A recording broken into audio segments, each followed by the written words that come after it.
কোনো বহিরাগত উপদেষ্টা কাউকে এই নগর ভবনে প্রবেশ করতে দেওয়া হবে না। এই শপথ গ্রহণের অনুষ্ঠানের বিষয়ে সরকারের পক্ষ থেকে স্পষ্ট কোনো বার্তা যদি না আসে, আমরা তখন ঢাকার দক্ষিণের স্তরের জনগণ এবং ভোটারদেরকে সাথে নিয়ে তুরপার আন্দোলন গড়ে তোলার মাধ্যমে ঢাকাবাসীর ভোটের অধিকার প্রতিষ্ঠা করব।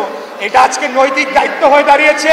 এটা আমার একার মেয়র হওয়ার বিষয় নয়, এটা আমার ক্ষমতায় যাওয়ার বিষয় নয়। আমার যে শপথ গ্রহণ অনুষ্ঠান সেটিকে না করতে দিয়ে সরাসরি সংবিধানকে লঙ্ঘন করেছে, আইনকে অবজ্ঞা করেছে, সর্বোচ্চ আদালতকে অবমাননা করছে। আজকে আমরা যদি আমাদের মূল যে লক্ষ্য ছিল যে বাংলাদেশে একটা সুষ্ঠু, সঠিক, অংশগ্রহণমূলক, গ্রহণযোগ্য, নিরপেক্ষ নির্বাচন, জাতীয় নির্বাচনের মাধ্যমে জনগণের সরকারকে রাষ্ট্র ক্ষমতায় নিয়ে যেতে হবে, সেটা যদি আমরা অর্জন করতে চাই, তাহলে এই যে নগর ভবন কেন্দ্রিক যে আন্দোলনটা তৈরি হয়েছে, এই আন্দোলনকে তার চূড়ান্ত লক্ষ্যে না নেওয়া পর্যন্ত আমরা মাঠ ছেড়ে যাব না।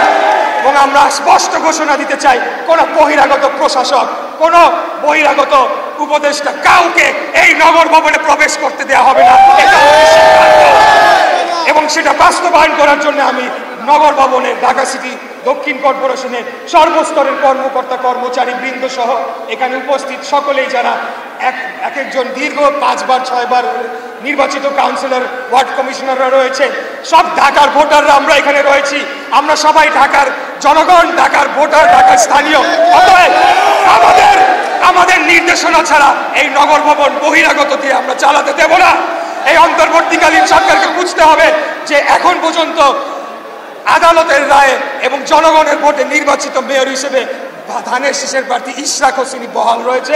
অতএব যা কিছু করতে হবে আমাদের অনুমতি নিয়ে, আমাদের সিদ্ধান্ত অনুযায়ী করতে হবে। প্রয়োজনে আমরা প্রশাসক বসাবো, প্রয়োজনে আমরা ওয়ার্ডে ওয়ার্ডে প্রশাসক বসাবো। যতদিন না পর্যন্ত আগামী নির্বাচন অনুষ্ঠিত হচ্ছে, ততদিন পর্যন্ত আইনগতভাবে সর্বোচ্চ ক্ষমতা এই নগর ভবনের যে সকল কার্যক্রমের অধিকার একমাত্র কেবল আমাদের কাছেই রয়েছে। এটাই হলো আমাদের বার্তা, এটাই হলো আমাদের শেষ কথা। আমরা আন্দোলন ছেড়ে যাচ্ছি না, এই আন্দোলন চলমান থাকবে ইনশাআল্লাহ।